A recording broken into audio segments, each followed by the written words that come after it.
सभी दर्शकों को प्रणाम, नमस्कार, जय श्री कृष्ण।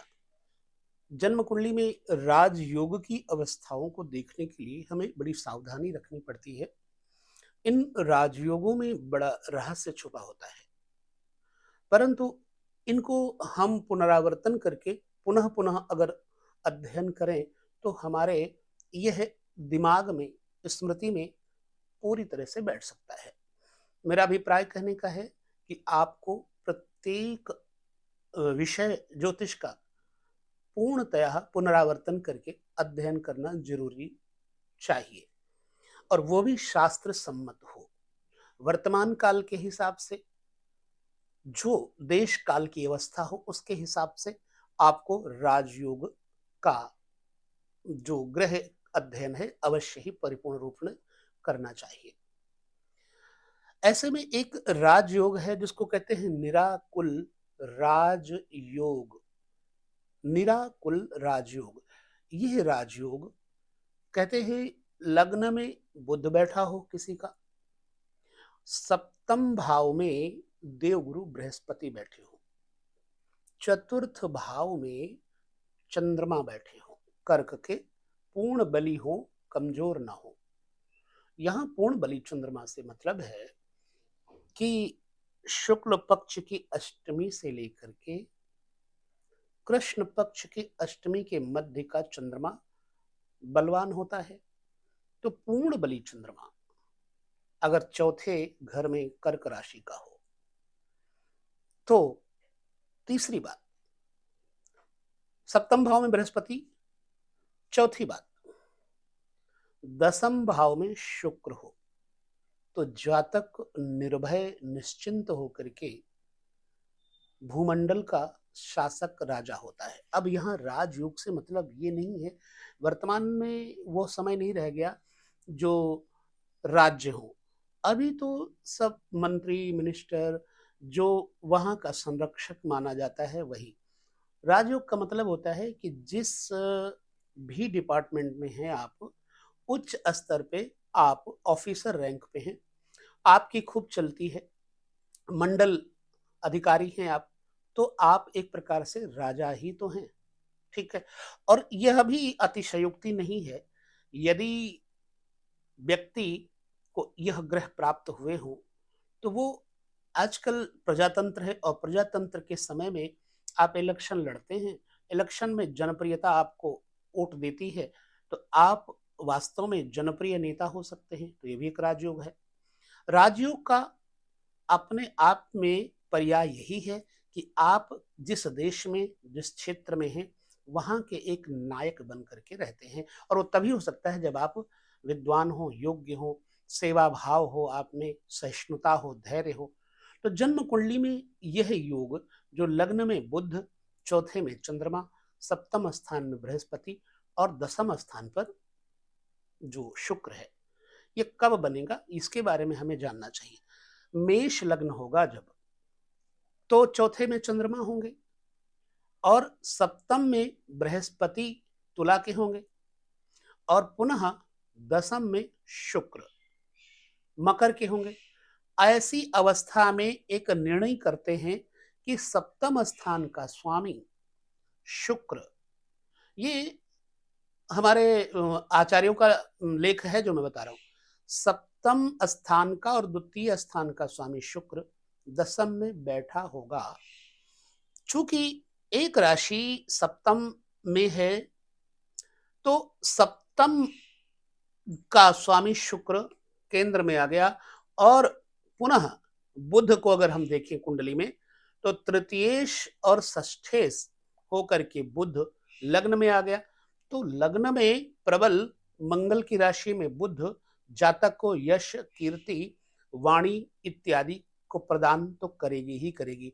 और पुनः वाणी का कारक जो सप्तम स्थान का कारक शुक्र है, वो दसम स्थान पर राजभवन में बैठा हुआ, तो जातक को राजा बनाए तो कोई अचंभा नहीं है।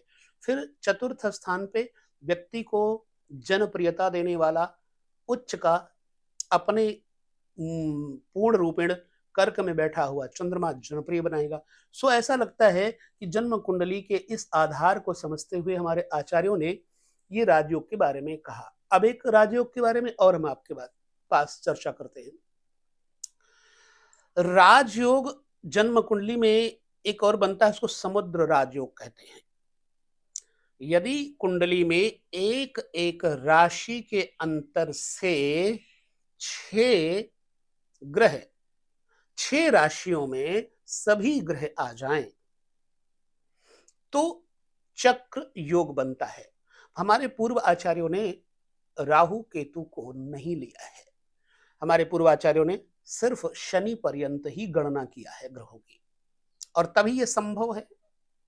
इसलिए 6 राशि पर्यंत, जैसे मान लो लग्न, द्वितीय, तृतीय, चतुर्थ, पंचम और छठा, अब लग्न से लेकर छठे घर तक सभी ग्रह आ जाएं। फॉर एग्जाम्पल, कोई भी यहां पर राशि हो लग्न में, उससे कोई मतलब नहीं, परंतु मान लो लग्न के अंतर्गत शनि आ जाए, अब तुला के आ जाए तो कहना ही क्या है।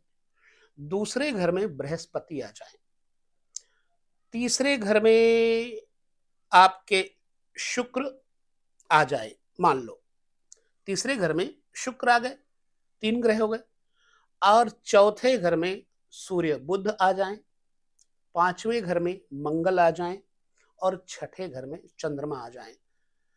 यूं तो छठे घर का चंद्रमा लाभ नहीं देता, परंतु जब लगातार 6 ग्रह, ये 9 ग्रह, ये 7 ग्रह, लगातार 7 ग्रह आपके लग्न से लेकर छठे घर तक आ जाते हैं, तो ये चक्र व समुद्र राजयोग तैयार कर देता है।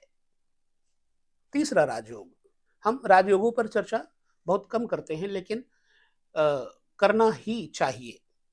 जैसा जैसा क्रम चलता है वैसे वैसे हम आपको वीडियो में जानकारी प्रदान करने का प्रयास करते हैं। जन्म कुंडली में यदि लग्न से लगातार 6 राशियों में सब ग्रह हों तो जातक अपनी पंक्ति यानी राज पंक्ति, एक राजा हुआ, दूसरा हुआ, तीसरा हुआ, मतलब एक नेता हुआ, फिर उसके कुल में परंपरागत नेता बनते गए, राजा बनते गए। तो राज पंक्ति योग कब बनता है?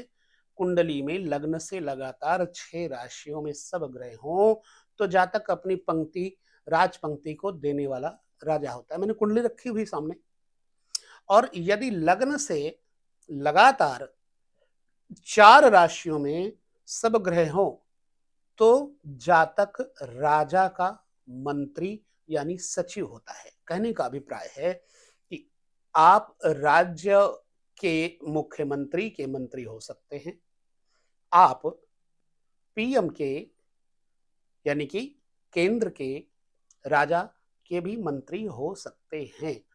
तो इस प्रकार से हमने आपको 3 राजयोगों के बारे में आज के इस वीडियो में जो जानकारी दी है वो सूत्रात्मक है। उस सूत्रात्मक जानकारी को आप बार बार पुनरावर्तन करके अध्ययन करें, देखें, और उस अध्ययन के बाद उस पर विचार करें, और तब उसके बाद किसी को राजयोग के बारे में बताएं। बशर्ते ये स्थिति जो बताई है वैसी होनी चाहिए, तब तो राजयोग बनता है। और अगर ऐसा राजयोग आपको किसी में मिलता है तो निश्चित मानिए कि वो आने वाले कल में राजा हो जाए, कुछ नहीं कहा जा सकता। जब लिखा है कुंडली में तो होकर के ही रहेगा। और राजयोगों के ऊपर हम चर्चा करेंगे, लेकिन इस वीडियो में इतना ही आपको अच्छे से समझना है। अगले राजयोग की चर्चा हम पुनः किसी वीडियो में फिर करेंगे। हर प्रकार के वीडियो आपको मिलते रहते हैं लगातार, इसलिए आपको चाहिए चैनल जरूर सब्सक्राइब कर लें। मेरा प्रयास है कि मैं समस्त ऋचाओं को, ऋषियों की, मुनियों की, आचार्यों की ऋचाओं को आपके सामने अपनी भाषा में प्रस्तुत करूं। नमस्कार, जय श्री कृष्ण, प्रणाम।